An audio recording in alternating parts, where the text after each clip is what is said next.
नमस्कार मित्रों, मैं आपका मित्र विजय कोडवानी एक बार फिर मेरे YouTube चैनल लीगल गुरु विजय पर आपका स्वागत करता हूं।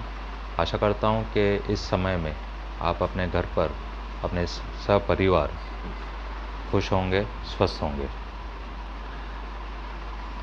मैंने पिछले एक वीडियो में आपसे कोऑपरेटिव सेक्टर के बारे में कुछ बात की थी कि किस तरह से कोऑपरेटिव सेक्टर जो है, कोऑपरेटिव बिजनेस है, वो किया जा सकता है, किस तरह से उसके इम्प्लीमेंट है और किस तरह से उसमें से बेनिफिट लिया जा सकता है। जैसे मैंने कहा कि भाई अगर आप कोई बिज़नेस करते हैं तो उसमें से डाइवर्सिफिकेशन करके थोड़ा अमाउंट यानी कोऑपरेटिव टाइप के बिज़नेस में आप लगा सकते हैं।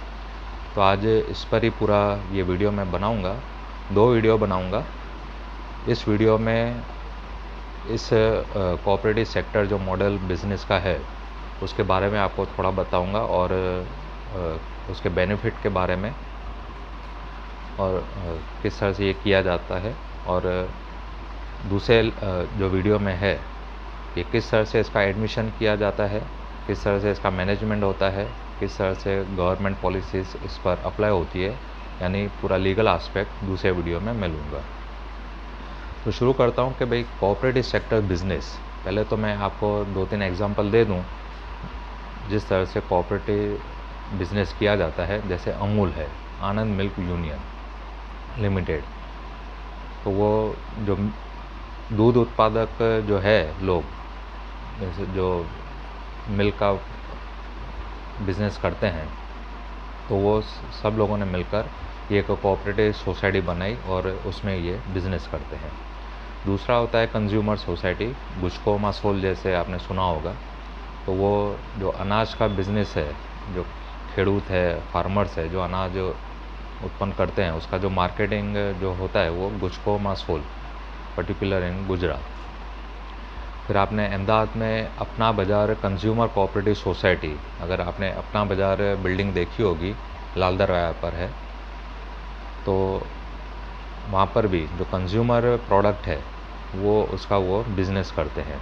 इस तरह से कई सारी क्रेडिट सोसाइटियाँ हैं जो पैसों का जो लोन देती है लोगों को, तो उस तरह का भी बिज़नेस जो है कोऑपरेटिव सोसाइटी में किया जाता है। तो इस तरह से यानी जो है वो कोऑपरेटिव सेक्टर का ये बिज़नेस है। कोऑपरेटिव बैंक्स वगैरह हैं, वो भी एक तरह का कोऑपरेटिव बिज़नेस है फाइनेंस का। अभी बात करते हैं कि भाई ये किस तरह से, ये कौन से जो एक्ट है वो इस पर लागू होते हैं। तो मेनली जब नया बिज़नेस होता है, पर्टिकुलरली जब नए लोग इसमें इन्वॉल्व होते हैं ये बिज़नेस करने के लिए कोऑपरेटिव में, तो गुजरात कोऑपरेटिव सोसाइटी एक्ट 1961 और गुजरात कोऑपरेटिव सोसाइटी एक्ट 1860, ये 2 एक्ट है जो इस पर लागू होते हैं, इम्प्लीमेंट अप्लाई होते हैं। जो 1860 है वो चैरिटी टाइप का एक्ट है, यानी उसमें आप बिज़नेस नहीं कर सकते, पर एक तरह की यानी एक दूसरे को हेल्प कर सकते हैं। जो मेंबर्स है वो एक दूसरे को हेल्प कर सकते हैं, सोसाइटी के लिए चैरिटी कर सकते हैं, इस तरह का यानी कर सकते हैं, और उसमें आप बिज़नेस नहीं कर सकते। पर जब इनिशियल बेस होता है तब लोग इसमें यानी 1860 एक्ट के अंदर बिज़नेस भी करते हैं और चैरिटी भी करते हैं, वो बात अलग है।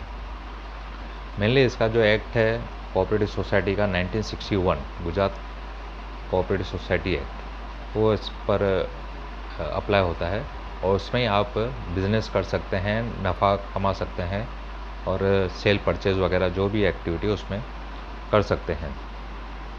तो ये तो था कि भाई कौन सा एक्ट अप्लाई होता है और ये इस तरह से यानी ये इम्प्लीमेंट होता है। अब बात करते हैं भाई ज़रूरत क्यों पड़ी है इस तरह के कोऑपरेटिव सेक्टर की। क्योंकि कई लोगों के पास, जैसे मैंने गए लेक्चर में भी कहा था कि भाई सपोज़ मेरे पास 5000 है, उसमें से मैं बिज़नेस नहीं कर सकता, कुछ ऐसा जो है प्रोफेशनल जो है वो मैं नहीं कर सकता, या किस तरह की सर्विस प्रोवाइड नहीं कर सकता। पर अगर 10 जने मिलकर 5,000 रुपये निकाल कर और 50,000 इकट्ठे करके कुछ बिज़नेस करते हैं, तो वो फिर उनके लिए इजी होता है, क्योंकि 10 जने मिलकर उनके पास अभी जो कैपिटल है वो 50,000 है। तो एक बेनिफिट तो ये कि भाई आपस में लोग मिलते हैं और एक बड़ा अमाउंट जो है कैपिटल का वो रहता है। तो इस तरह से ये बिज़नेस स्टार्ट होता है। तो अब इसके मैं बेनिफिट के बारे में आपको बता दूं किस तरह से ये काम करता है और इसमें क्या बेनिफिट है। सबसे पहले तो मेंबर्स इसमें रहते हैं, 10 मिनिमम 10 मेंबर से स्टार्ट होता है ये, और हज़ारों लाखों की संख्या में ये मेंबर्स जा सकते हैं, डिपेंड अपॉन कि भाई किस तरह से आप इसको डेवलप करते हैं। तो पहला तो कि भाई हर एक को इसमें इन्वॉल्व होने की यानी जो है वो परमिशन रहती है और बेनिफिट रहता है कि भाई वो भी अपना अपना यानी जो नॉलेज है वो उसमें दे सकता है। तो काफ़ी सारे लोग यानी इसमें इन्वॉल्व होते हैं और एक तरह का यानी मार्केट जो है वो मिल जाता है लोगों को। मीन्स कोऑपरेटिव जो बिज़नेस है जो आप कर रहे हैं उसमें आपको बैठे बैठा यानी 100 लोग अगर आपसे जुड़ गए तो 100 लोगों का परिवार है। सिंपल मैं आपको कहूँ कि कंज्यूमर प्रोडक्ट का हम क्रेडिट सोसाइटी चालू करते हैं, कंज्यूमर प्रोडक्ट की हम सोसाइटी चालू करते हैं। उसमें जो कंज्यूमर प्रोडक्ट हैं उसका ही हम सेल परचेस करते हैं और मेंबर्स को हम उसका बेनिफिट देते हैं। तो सबसे पहले तो मीन्स क्या कि हम क्वांटिटी जो बल्क परचेज़ है, जिस तरह से मॉल वगैरह में जो वो बल्क परचेज़ का बेनिफिट लेते हैं, उसी तरह से इसमें भी यानी बल्क परचेज़ का बेनिफिट रहता है। उसमें कुछ प्रॉफिट जो मेंबर्स हैं उनको ट्रांसफ़र किया जाता है और कुछ प्रॉफिट यानी सोसाइटी में रखा जाता है फर्दर डेवलपमेंट के लिए, प्रीमाइसेस वगैरह परचेज़ करने के लिए और सैलरी वगैरह पे करने के लिए। तो इस तरह से यानी ये जो है बल्क परचेज़ का प्रॉफिट जो है वो डिवाइड किया जाता है। फिर दूसरा है कि भाई इसमें जो मेंबर्स हैं वो अलग अलग फील्ड से आते हैं। जैसे कोई कंप्यूटर नॉलेज वाला होगा, कोई इनकम टैक्स ऑफिसर होगा, कोई लीगल डिपार्टमेंट से होगा, कोई बैंकिंग सेक्टर में से होगा। तो इस तरह के जो कंज्यूमर है अलग अलग तरह के यानी इस सोसाइटी में आते हैं, कंज्यूमर सोसाइटी में। तो उनका भी नॉलेज का बेनिफिट जो है वो सोसाइटी को मिलता है। हर एक फील्ड के लोग यानी इसमें इन्वॉल्व होते हैं। कई बिजनेस करने वाले भी इसमें यानी मेंबर होते हैं, तो उनका भी यानी बेनिफिट सोसाइटी को मिलता है। यानी एक ही जगह पर एक ही सोसाइटी को हर एक तरह के यानी जो फील्ड के प्रोफेशनल्स हैं उनका बेनिफिट मिलता है। अगर आप अकेले बिज़नेस करेंगे तो ये बहुत ही प्रॉब्लम वाला हो जाता है कि भाई आपको हर एक फील्ड के लोग का यानी जो है वो बेनिफिट मिले। अगर बेनिफिट मिलेगा भी तो भी यानी आपको उसके लिए पे करना पड़ेगा। जैसे अगर आप लीगल नॉलेज आपको चाहिए तो उसके लिए भी आपको किसी वकील को रोकना पड़ेगा और उसके लिए आपको फ़ीस पे करनी पड़ेगी, सीए को आपको फ़ीस पे करनी पड़ेगी। तो इस तरह से यानी इस जो है कंज्यूमर सोसाइटी में आपको सबका बेनिफिट मिलता है। फिर दूसरा आता है प्रॉफिट। जो प्रॉफिट होता है साल के एंड में वो सब मेंबर्स में जो डिविडेंड के रूप में जो है वो डिवाइड किया जाता है और बाकी का जो प्रॉफिट है अमुक पोर्शन वो सोसाइटी के डेवलपमेंट के लिए लगाया जाता है। यानी अल्टीमेटली यानी डेवलपमेंट आपके मेंबर्स का ही रहता है, क्योंकि इन फ्यूचर जब वो अपना शेयर्स जो दूसरे को ट्रांसफ़र करता है तो उसका भी यानी उसको अच्छा वैल्यू जो है वो मिलता है। तो दोनों तरह से, एक तो डिविडेंड के तौर पर उसको बेनिफिट मिलता है, दूसरा यानी जब वो शेयर इन फ्यूचर दूसरे को ट्रांसफ़र करेगा या बेचेगा XYZ, तो तभी उससे यानी वो जो शेयर्स का वैल्यू होगा उसका भी यानी उसको एप्रिसिएशन मिलेगा, गुडविल मिलेगी, उसका ही उसको बेनिफिट मिलेगा। फिर आता है एम्प्लॉयमेंट। इसमें यानी आप जो मेंबर्स हैं उनके ही मेंबर्स जो फैमिली मेंबर्स है उनको एम्प्लॉयमेंट के लिए फर्स्ट अपॉर्चुनिटी दी जाती है कि भाई अगर किसी आदमी की ज़रूरत है सोसाइटी में एम्प्लॉयमेंट के लिए या कामदार के लिए एज अ एम्प्लॉय, तो पहले ऑफ़र यानी सोसाइटी के जो मेंबर्स हैं उनके फैमिली मेंबर्स को या उनको खुद को दिया जाता है कि भाई आप अगर चाहें तो ये सैलरी पे इस अमाउंट पे आप यहाँ पर काम कर सकते हैं। अगर वो राज़ी हो जाता है तो अच्छा रहता है, क्योंकि सोसाइटी को भी बेनिफिट रहता है और जो मेंबर्स है उसको भी बेनिफिट रहता है। अगर नहीं रहता है तो बाहर के आदमी को किसी को भी वो एम्प्लॉय कर सकते हैं। तो एम्प्लॉयमेंट भी रहता है, ये बेनिफिट भी। फिर आगे चलकर जिस तरह से सोसाइटी यानी डेवलप होती है तो उसमें धीरे धीरे फिर अलग तरह के इंस्टीट्यूशन है, जैसे गवर्नमेंट है, प्राइवेट सेक्टर है, उनको भी यानी उसमें इंटरेस्ट रहता है कि भाई हम भी इस सोसाइटी में कुछ अपना योगदान दें, यानी इन्वॉल्वमेंट करें। तो गवर्नमेंट भी फिर कई तरह के यानी ज़मीन वगैरह है, इंफ्रास्ट्रक्चर है, उसके लिए आपको जो है वो लोन वगैरह देती है, और ज़मीन भी कभी कभी देती है बड़े पैमाने। एपीएमसी मार्केट आपने सुना होगा, तो सरकार वो जो ज़मीन है वो टोकन रेंट पर 1 रुपया जो है वो देती है। इस तरह से यानी गवर्नमेंट के भी अपने बेनिफिट ले सकते हैं।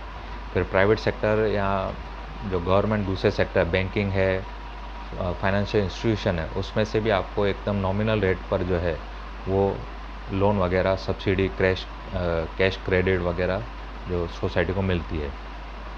इसमें उनका बेनिफिट क्या है, क्या उनका पैसा एक तरह से यानी 99% सिक्योर रहता है, क्योंकि सब मिलकर जब बिज़नेस करते हैं तो उन्हें ऐसा तो रहता है कि भाई पैसा हमारा कहाँ जाएगा नहीं, क्योंकि जब तक सोसाइटी एग्जिस्टेंस में है, जब तक है तब तक उनका पैसा सेफ है।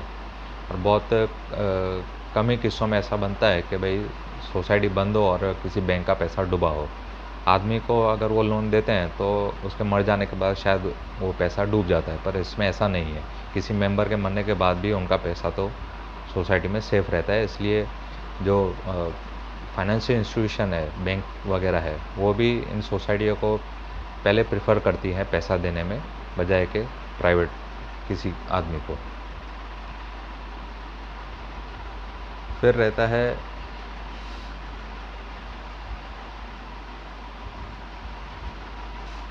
डेवलपमेंट का। जैसे मैंने कहा कि धीरे धीरे ये सोसाइटी जैसे डेवलप होती है तो सबको यानी ये बेनिफिट मिलता है, और इसमें यानी जो आगे चलकर जो इसका असेट क्रिएशन होता है उसका बेनिफिट यानी वो जो मेंबर्स है उन सबको वो मिलता है। फिर मैंने कहा जैसे कि भाई एक ही साथ अगर आप सपोज़ किसी सोसाइटी में 100-200 मेंबर्स हैं, तो पहले तो उनका ही यानी मार्केट सोसाइटी को रेडीमेड मिल गया, तो उनको आपस में वो लोग यानी जो परचेज़ करते हैं मटेरियल वगैरह, वो आपस में ही बांट लेते हैं। तो इस तरह से यानी बैठे बैठा एक मार्केट उनको मिल जाता है। फिर इंडिविजुअल मेंबर्स को भी बहुत बेनिफिट रहता है। जैसे किसी का बिज़नेस, जैसे मेरा है कि मैं एडवोकेट हूँ, तो नेचुरल है कि भाई अगर मैं सोसाइटी में जाऊँगा तो उसमें से ही मुझे क्लाइंट मिलेंगे। कई तरह कपड़े का जो बिज़नेस करते हैं, अगर वो सोसाइटी में जाएंगे एज अ मेंबर, तो उनको भी यानी कई तरह के यानी दूसरे कस्टमर्स वगैरह मिलते हैं। यानी इंडिविजुअल भी हर एक मेंबर को इसका बेनिफिट रहता है। उसके बाद जैसे जैसे डेवलपमेंट होता है, उनके पास खुद का प्रीमाइसेस वगैरह जिन सोसाइटियों के पास हो जाता है, फिर मेंबर्स को वो उनका खुद का बिज़नेस उधर करने के लिए भी कई लोग देते हैं रेंट पे वगैरह पे सेल लगाने के लिए। तो ये भी अच्छा यानी बेनिफिट जो है मेंबर्स को वो रहता है। तो इस वीडियो में आपको मैंने बताया भाई किस तरह से ये कोऑपरेटिव सेक्टर काम करता है और किस तरह से इसके बेनिफिट है। अगले वीडियो में मैं आपको बताऊंगा कि ये किस तरह से स्टार्ट होता है, किस तरह से इसका डेवलपमेंट होता है, किस तरह से इसका जो मैनेजमेंट स्ट्रक्चर है वो किस तरह से खड़ा किया जाता है, किस तरह इसका एडमिशन होता है, परचेजिंग किस तरह से होती है, बुक्स ऑफ अकाउंट्स वगैरह है, जो फाइलिंग सिस्टम है वो किस तरह से रखा जाता है, किस तरह से कैलकुलेशन किया जाता है। इस पूरे यानी जो टॉपिक्स पर मैं चर्चा करूँगा नेक्स्ट लेक्चर में। उससे पहले आपको किसी तरह की इसमें क्वेरी या कुछ पूछना हो तो आप मेरे कमेंट बॉक्स में कमेंट कर सकते हैं। लीगल गुरु विजय मेरा यूट्यूब चैनल है, उसको आप सब्सक्राइब करें ताकि नेक्स्ट जो जितने भी लेक्चर्स मैं अपलोड करूं वो आप तक पहुंचे। और अगर आपको भी किस तरह का भी आइडिया हो बिज़नेस का, तभी भी आप मुझे शेयर कर सकते हैं और हम वही आइडिया लोगों तक पहुंचाएं और एक दूसरे को मदद करें, एक दूसरे से के काम आए, एक दूसरे के बिज़नेस के डेवलपमेंट में पार्टिसिपेट करें और हेल्प करें। इसी आशा के साथ जय हिंद, जय भारत।